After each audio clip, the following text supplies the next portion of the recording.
Welcome to the Nuke Zone. It is time for the Lone Star Showdown, baby. 11-0 Texas A&M rolls into Austin to play the Texas Longhorns. Texas A&M, you got to win to get into the SEC championship. Texas, you have to win to even have a chance of sniffing the playoff. And you're still going to need even more chaos to ensue if you do pull off this upset. But the theme of college football has been chaos, right? All year long, absolute chaos has ensued, and will it ensue on Friday night? I don't know, okay? But what I do know is this A&M offense is explosive. Can Texas contain them? Can they stop them? We're going to get into it. We're going to break down A&M's offense and defense. Then we're going to break down Texas offense and defense. And then we're going to break down the matchup versus each other. And lastly, I'm going to give you my prediction. Who will win? How will the game will go? Are you ready? Texas A&M. Let's go. This offense is elite, all right? They are fast. They are physical. They are explosive. 38 points per game. They've only scored under 30 one time this year. Once. On the road, they haven't scored under 38. 3 out of 4 of the road games, they were over 40 points. Over 40. That is elite, man. Elite. They average 465 yards per game. 465. They've only had under 400 yards of offense one time this year.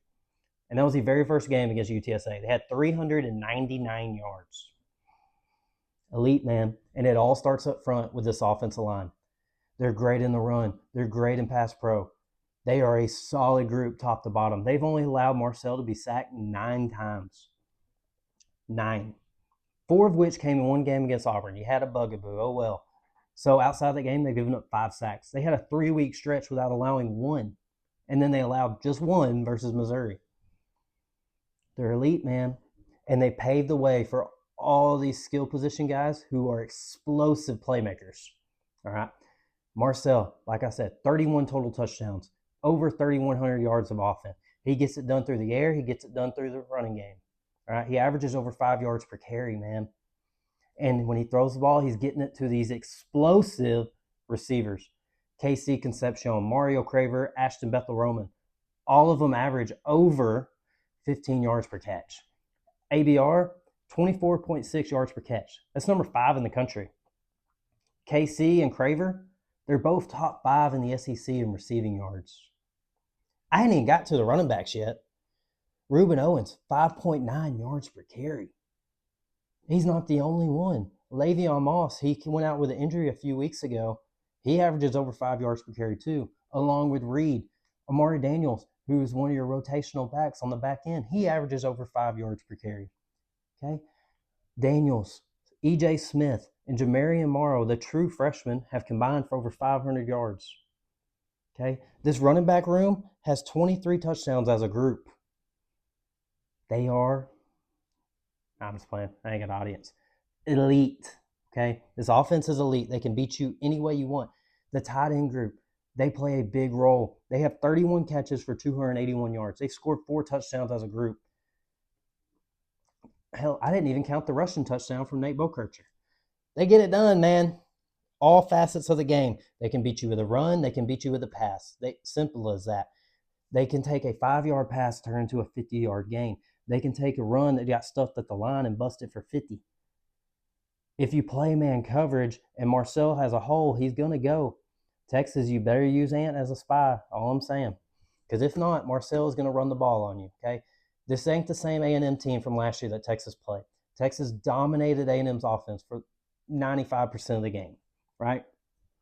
A&M didn't score offensive touchdown. Were they in position to? Yes, but they did not do it. Simple as that. It's going to be different this year. Like I said, they are elite. They are explosive. We'll get into it in a minute on how Texas could stop them, okay? But like I said, top to bottom, every position group is hard to beat across the country. They got receivers. They got running backs. They got the QB. He's a Heisman candidate for crying out loud. They got the O-line. They are elite, multi-powered unit. Run, pass, doesn't matter. Okay? They're physical, they are athletic, and they are fast. They're one of the fastest teams in the country. Simply turn on the film, watch them run. They're one of the fastest. Multiple times they'll leave you burning in the dust. Okay, Craver, Concepcion, ABR, they've made clutch catches. Okay, KC is great in contested catches opportunities. The only team who has stopped this offense is A&M themselves.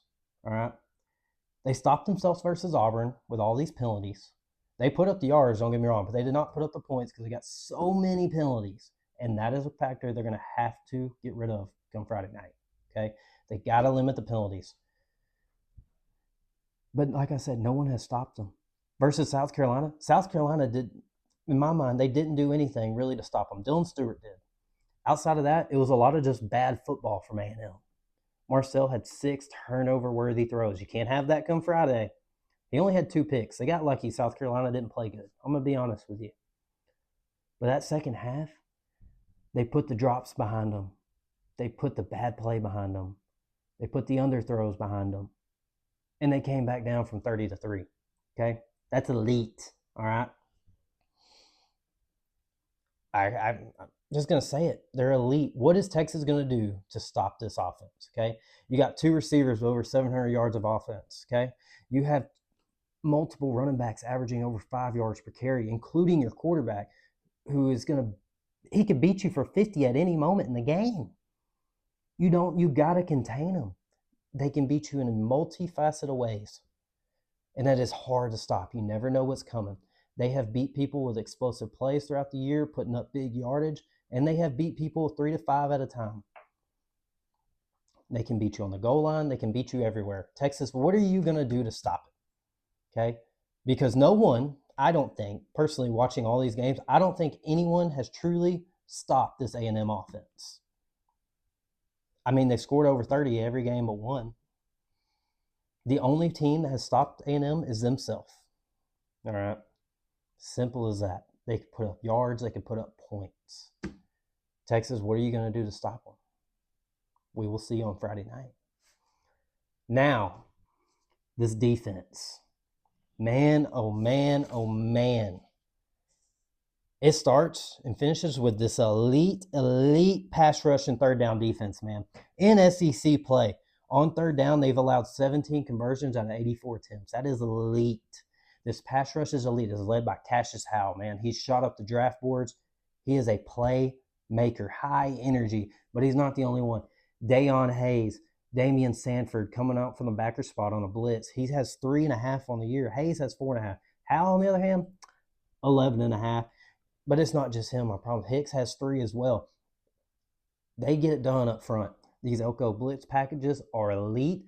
They have, frankly, devoured teams all year. Turn on the film. Watch them on third down. It's elite, man. It is elite. Look them in the second half against South Carolina. Completely shut them down. Okay? Outside of the 4th and 1 drive for South Carolina, I'm not sure if they crossed midfield. The first drive and their last drive, I'm not sure that they crossed midfield in that second half. Elite, man. They're good against the pass. Now, versus the run, I know y'all love to say they're not good versus the run. They are susceptible to big runs, okay? They have given up their fair share of big runs. But the every down, stopping the run type thing, they have been honestly pretty good at. They held Jeremiah Love to under 100. Not many people have done that, all right? They stopped the run for the most part. They have to limit the big runs. Luckily for them, Texas hasn't been good at running the ball. They got to stop these big runs, man. If they don't let a big run happen, this run D is going to look great statistically. It's 34th in the country, even giving up these big runs, all right? You exclude the big runs, this run D is like, it's up there in the top in the country. But that's what separates them and the best teams, is the best teams don't really give them up, all right? Sorry. They're tackling. Sometimes it is susceptible, man. It's suspect at times. I'm not going to say all the time. Sometimes they look elite when they're tackling. And then sometimes you're like, man, it's the 4th guy to hit this guy. A good thing is they swarm to the football, okay? They might miss some tackles here and there or throughout a whole drive. They might miss some tackles, but they swarm to the football. The only true issue with this defense this year has been interceptions. They have 3 all year. That's it. And I know turnovers, like they come and go. You don't know when you're going to get them, how they are. When you stop people on third down as much as they do, it's okay. But you're going to have to get them, man. You got to find it. If you can start getting your stride and get on them here in this Texas game and then the SEC championship and then the playoffs, man, oh, man. Dalton Brooks is the only man in the secondary with an interception. Sanford and Scooby have the other two at linebacker.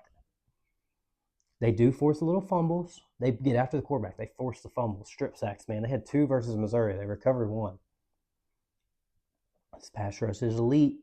Elite pass rush. I mean, this offense, they get you ahead in games, and it allows your pass rushers to just go. They got to do that come Friday night, man. But like I said, they got to get better at getting turnovers. They simply just don't have them. 2 backers with a pick and 1 safety with a pick. No corners with a pick, nothing. They have 3 all year. That is a cause for concern. They're in the bottom of the country in turnovers forced. But like I said, they're great on third down. So it gives and you take, okay? Special teams for Texas A&M.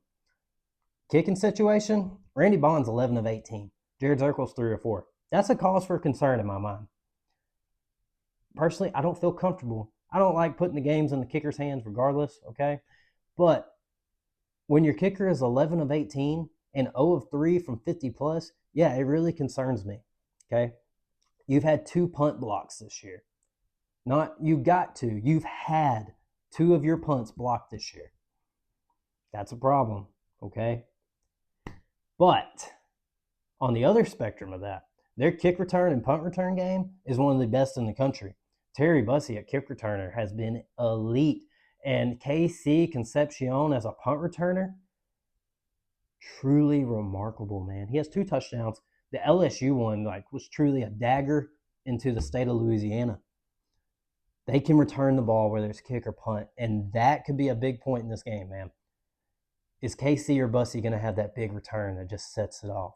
I would love for Bussey to take the opening kickoff back, okay? A&M, cause for concern. You haven't started games fast, okay?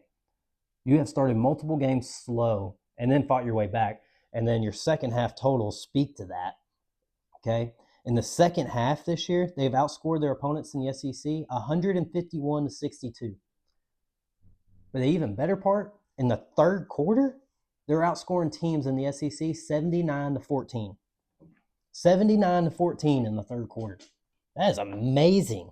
Okay? Them Elko adjustments at halftime, they need to be studied. They are for real. Okay? Just truly elite. I always heard about Elko adjustments, and then now that he's at A&M, it's back at A&M. Oh my gosh, it's so fun to watch him, man. This dude is a great coach. Go watch Sark's interview with him talking about A&M. I couldn't agree with anything more that he said. Talking about Elko, talking about this off, talking about this team. He was not wrong. For once, I agree with Sark, okay? My cause for concern for A&M, like I said, the special teams, that concerns me. The Texas pass rush, it does concern me. Can you block up front? Because like I said, this offense line has been elite, but they did struggle with Dylan Stewart in South Carolina for a half, okay? South Carolina was getting the push. They were more physical up front for a half. Then the next half, it's like it never happened. How are they going to respond to Colin Simmons and that group of pass rushers? We shall see. Tackling, like I said, that is suspect. But honestly, for this game, I think they're going to be ready. All right. Turnovers. I've preached on it for a minute ago. They have 3 picks all year. I believe 6 fumble recoveries all year, 9 turnovers for the entire season. Yeah, Texas has doubled that. Okay. You're going to have to get something going on defense for turnovers wise. If this third down defense stays like this, though, you can get by with it because you're basically just, if a 3 and out, bam, you get the ball back, that's perfect, okay? But I want turnovers. I want great field position off a turnover. I want a big pick to set us up in the inside the 25. My bad, guys. We will see what this Texas A&M team brings on Friday night. I'm going to expect something great, okay? This offense is elite. You have elite playmaker on defense in Cassius Howe. And you have a great group of guys. They swarm to the football. Terry and York is one of the smartest football players in the country. Damian Sanford can't speak enough on the job that he has done this year, stepping up since Scooby went out. All right. Dalton Brooks, he is starting to become a true elite playmaker. He's one of the best safeties in the SEC to me, man. He is a constant playmaker. Watch him on film. Hard hitter. Good in coverage. Makes plays, man. He's got to catch the ball. Okay. LSU dropped a pick. Possible pick 6. You got to catch those, homie. Come on. Kidding. I can't wait for this game, man. And now we're going to get into Texas, okay? All right. Texas, your offense, you have something really in common with A&M, and it is your playmaking ability, your ability to be explosive, all right? They started the last 4 games with a bubble screen and Wingo, and 2 of them were humongous games, all right? Don't be shocked if they've been setting that up for 4 weeks just for A&M. It would not shock me if they fake the bubble and throw a go over the top. A&M should be ready for it. All right. Like I said, elite playmakers. Ryan Wingo, dude, he's the one catching the bubble screen. He's the one who has wheels. A&M, I said you're suspect at tackling. If you're suspect at tackling this guy and he does catch the ball, you're going to have a problem, okay? He's going to make plays on you, all right? This whole receiver group can make plays. A&M, they had 3 guys averaging over 15 yards per catch. So does Texas, all right? Ryan Wingo, Parker Livingston, Emmett Mosley, all over 15 yards per catch, all right? I can't get over Wingo's speed. He's just a great playmaker. A&M, that is your key. That is your guy. You got to stop him. But, big but, you want to know what's hammered this Texas offense all year long? This offensive line, man. Arch got so much hate throughout this season, especially from you Texas fans. Don't lie. Y'all have given him so much crap. And yes, he did make some bad decisions. He has made some bad throws. I won't defend him on that. Like, that's truth.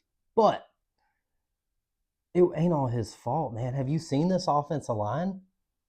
Did you see him versus Florida? They gave up 6 sacks. Florida was getting home with 4, just using basic 4-man rush or a simulated pressure. Okay? And then occasionally they would bring 5, and the 5th man was just spying, waiting on Arch to go, and then he'd go. Versus Georgia, they did bring the house on you, and they ate you alive. I felt like they were in the backfield the entire game. Mississippi State, you had 5 sacks as well. Georgia had 3. And Georgia hasn't had a pass rush all year. I believe that's the most sacks Georgia's had in the game. All right? This offensive line has held back this offense. Simple as that. Arch has learned to become a true playmaker within it, though. Okay? A&M, you're going to have to contain him. Because if not, he's going to make plays happen. And another thing that's hammered this team is drops. Okay? They're looking better as of late. But as long as they don't drop the ball, they're going to make stuff happen. They're going to put up points. They're going to put up yards. If this O-line can hold up. Listen, Texas loves these long developing plays. They want to beat you over the top. The problem is they don't have a run game or an offensive line to support that. Okay? So you got to get after them. Simple as that. Because if you don't, they are going to hit these big plays over the top. They average over 15 yards per catch for a reason. All right? They are great after the catch if they catch the ball. Like I said, they have had a problem with drops, multiple drops throughout the year. Arch is a runner. Okay? Arch can make plays happen with his legs. I think he's going to be a solid quarterback. I didn't understand the hate. Once I truly sat down and watched the guy, he's a ball player, man. He's going to make plays. He might make some bad mistakes here and there, and you got it. If you're under that much pressure, you're going to make mistakes. You're going to get a little bit of the yips. But throughout the season, how much he has progressed, turn on the tape and look at it. He has progressed so much. We'll see how much he progressed come Friday. This run game, okay? Texas had an elite run game basically since Sark has been there. That's been their calling card. This year, not at all. Your 2 lead backs in Wisner and Baxter, they average under 4 yards per carry, okay? You have one back or one player on your team, period, who averages over 4 yards per carry. He averages 4.2, by the way. Only one with over 20 carries. That's a problem, man. I don't really think it's the running backs. I watched Wisner run for 186 on A&M last year, okay? It's the offensive line, man. The offensive line, I preach and preach and preach how bad they've been, but they didn't give up a sack versus Vandy. And then OU, one of the most dominant pass rushers in the country, only had 1 sack. So which Texas offensive line are we going to get, man? Because when they hold up and they allow them to make these long developing plays happen, it's nice. I'm not going to lie. I mean, Arch has had a few games where he has just truly went off. His stats look nice. I'm not going to lie. And I'm a fan of Arch. I won't lie to you. He is good. These playmakers are elite as well. They just have to catch the ball. And if this offensive line allows them to make these plays happen, A&M could be in a little bit of trouble there. I'm not going to lie to you. But we will see what happens, okay? Arch has been sacked 21 times. That's not good. Like I said, Marcel's been sacked 9. Arch has been sacked 21, over double. That's big. Okay. These long developing plays. If you remember, they do this little throwback screen or the double counter reverse crap. Like I can just start mumbling off words with a jet motion counter reverse in and around, and that might describe a Texas play over the last few years. They haven't been able to do that with this offensive line. We'll see what happens come Friday. I look forward to the matchup. I cannot wait to see this A&M pass rush versus that O-line. Which one's going to show up? Okay, like I said, they showed up versus OU. They showed up versus Vandy. They did not show up versus Georgia. They did not show up against Florida. They did not show up against Mississippi State till the fourth quarter. All right, we'll see what happens. Elite playmakers, elite. This defense, they're also elite at a few things too. Okay, Colin Simmons, 10 sacks. They also have an elite pass rush. Simmons has 10 sacks. Anthony Hill has 4. Ethan Burke, Moore, and Spence each have 3 among themselves as well. Okay, they get after the quarterback. 37 sacks this year. They have forced 18 turnovers. Okay, that is an area where that separates this A&M defense and them. 18 turnovers to, I believe, what was it? I said 6 plus, 9. They have double the amount of turnovers. That's a big one. Not to mention their run D is top 10 in the country. They have allowed 200-yard rushers this year. Ball from Florida and Washington from Arkansas last week. And they kicked Arkansas's butt, man. So I'm not going to look too much into them giving up a 100-yard rusher that game. But these last 4 games in the air, this Texas defense has gotten shredded. 3 out of the last 4 have thrown for over 300 yards. Pavia threw for 365. Blake Shapen threw for 382. And then Arkansas combined threw for 324. Georgia only threw for 220-something. But they also just kicked your butt. They beat you by 25. They didn't have to throw the ball. They just ran the clock. Simple as that, and beat you up. But this pass rush, like I said, is elite. How does A&M match up there? Like I said, Dylan Stewart tore him up for a half. Colin Simmons is that same type of elite playmaker, NFL top 10 talent. How are they going to stop him? Okay, and then they got Trey Moore. They got Anthony Hill. Anthony Smith is going to miss a half. Ethan Burke. Even the freshman Landon Jackson might get in there some. I don't know. We'll see. Okay, A&M has one themselves in Marco Jones. At the end of the year, you're going to see a lot more freshmen playing a little bit, okay? Special teams for Texas, though. They got another thing in common with Texas A&M. Elite return, man. Ryan Niblett. Elite. 75-yard punt return against OU for a touchdown. 79-yard punt return against Kentucky for a touchdown. 79-yard against Mississippi State for a touchdown. 3 70-plus punt returns for a touchdown, man. 2 of which helped send the game to overtime in games that they won on the road. That is elite, okay? Their kicker, unlike A&M, does not miss all the time. 16 of 20. He's 100% on extra points, okay? Whew. Texas has all the talent in the world. They were preseason number 1 in the country for a reason. Was it a little bit of overhype? Absolutely. But that does not take away from their talent. They are uber talented, all right? That's why they have a chance to be in the playoff as a 3-loss team. I am not going to overlook them. I'm not going to sit here and tell you, just because I'm an Aggie fan, that Texas is going to get beat on Friday. I'm not going to tell you, like, just straight up that, because I believe Texas has a path to victory. And we'll get into that in a minute. Cause for concerns for Texas, that offensive line, man. Which offensive line are we going to get? They need a great game from that offensive line. They need their absolute best. Gooseby and company, you got to have a good game for Texas to have a chance. I'm not going to sugarcoat it. If the offensive line has a bad game, A&M might run through you and run through you a lot on the scoreboard. All right. Your run game. Talked about it for a minute. It has not been good this year at all. Can you at least get the big runs versus A&M, okay? Neither of your running backs, your top 2, average over 4 yards per carry. Can they just bust one for 30? Can they bust one for 40? Can Arch get loose on the run using his legs? Because I remember last year very vividly, Lenore Sellers was kicking our butt on the run. Can Arch do something similar? I don't know. How is A&M going to contain him? Big question. Offense line has to hold up. If it holds up, that means this run game's probably going.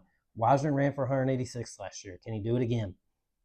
Big questions, man. Big questions. This pass defense, like I just said a minute ago, they've been susceptible. For the first 7 or 8 weeks this year, they were solid. And then Taffy got hurt. And yeah, he came back, but it hasn't got any better since he came back. People have thrown the ball on them. And these A&M receivers, they're quick. They are fast. They're going to get open.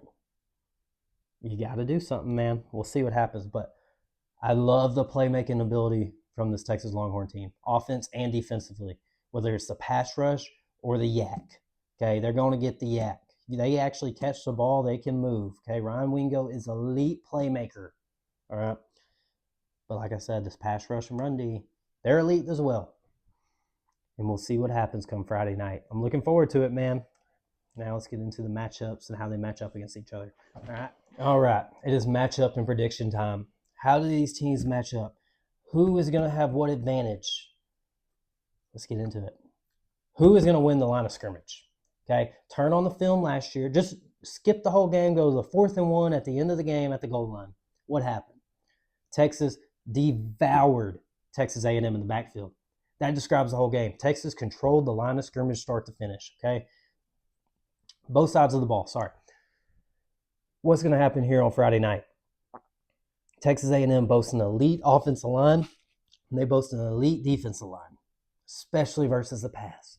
Texas, you have an elite D-line. You have an elite front on D. Offense, you do not. And that gives me a clear advantage to Texas A&M, all right? Arch has learned to be a playmaker under pressure, but he is going to be under significant amount of pressure come Friday night.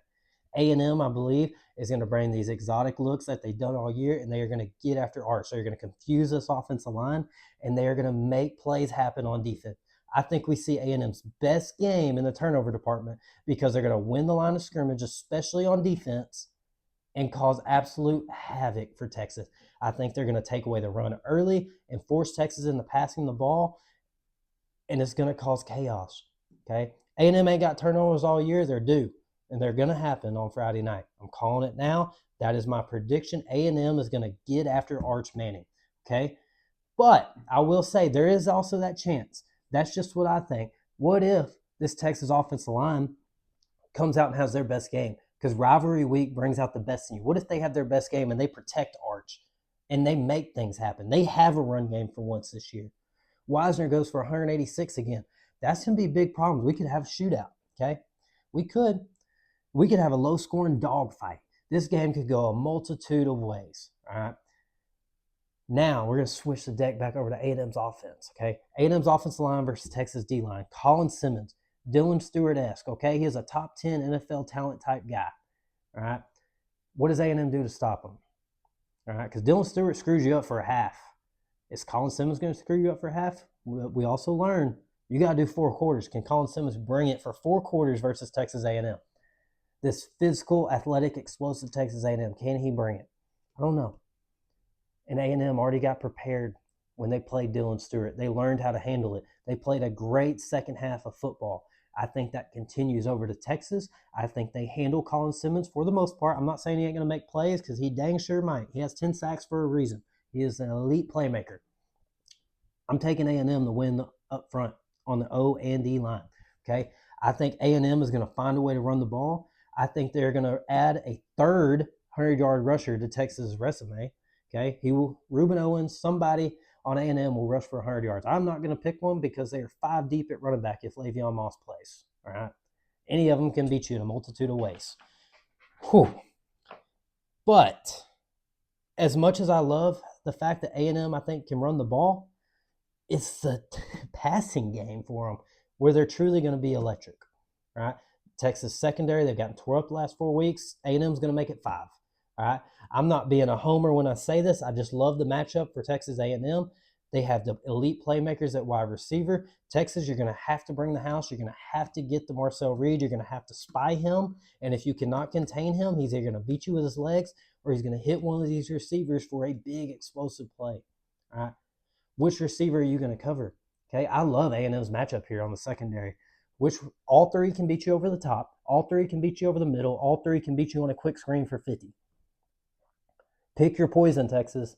I think A&M has too many elite playmakers. I love the matchup for them. They have They're so elite on offense. They can beat you in a multitude of ways, as I said earlier, and I think they're going to beat Texas in a multitude of ways. They've scored 38 at least on the road in every game. I think that will continue. They're going to hang 40 at DKR. All right. I'm making my bold prediction. Texas A&M is going to win this game by 2 scores. All right. It might not be popular. You can say I'm being a homer. I don't care. Texas A&M has preached finish, finish, finish, finish, and finish all year long, all off season long. They have waited for this game all year long. All right. And as much as it might seem like Texas is Super Bowl, it does not matter. A&M is coming in with a purpose. They have a 12-0 season on the line. It is rivalry week, and they're going to get the job done. They are going to finish the job. They're going to get to the SEC championship for the first time ever, and it's going to happen here. Okay, A&M is going to hang 40 on Texas. I believe the first half it could be a little dogfight, like they've been in the past so far for A&M this season. And then that third quarter, I preached that earlier, how good Texas A&M has been the third quarter and second half. That will continue. All right, that will continue. I believe Texas A&M is going to make the big special teams play to open this game up and truly send them ahead, whether it's Tyler Bussey with a kickoff return or if it's Casey Concepcion with a big punt return. I don't know. I believe one of them is going to happen. All right. On the flip side, what if Texas makes those plays? I told you everything I think and I believe will happen, but I am not immune to the fact that Texas has that same type of playmaking ability. What if A&M struggles to tackle? What if Ryan Wingo breaks off on the first play and goes for 6? What if Ryan Niblett makes that special teams play and goes for 6 on the punt return? There is a lot of what if here. Texas has the playmakers to compete with Texas A&M. I know I probably just made a lot of Texas fans mad when I went on my A&M's going to dominate. I also understand that Texas can do the same exact thing. Texas could win up front. Marcel could turn the ball over 3 times at least because it can happen. If you put pressure on Marcel the same way that you can Arch, mistakes will happen. Pressure leads to mistakes. Mistakes lead to turnovers. Turnovers lead to lost games. All right? Who's going to win the turnover battle? Who is going to win up front? Those go hand in hand. All right? Pressure causes turnovers. Simple as that. All right? Or mistakes. And mistakes lead to turnovers. Whether it's turnovers on downs, anything. This game is big, man. And it can go a multitude of different ways. But like I said, I am riding with my Aggies. They are going to make plays. And I think they make a statement here in DKR and Austin. They are going to make a statement win. Marcel is going to have a Heisman-type game, and he will be the front runner after this week. I know I'm being bold, and that's what you got to do in this business, okay? You got to get your name out there. You got to be bold, and I'm being honest. I feel like A&M is ready for the moment, and they're going to make it happen. A&M is a true national championship contender, and they're going to show it on Friday night. All right. Nuke Zone, Texas A&M, throw it all in. Putting all the cards.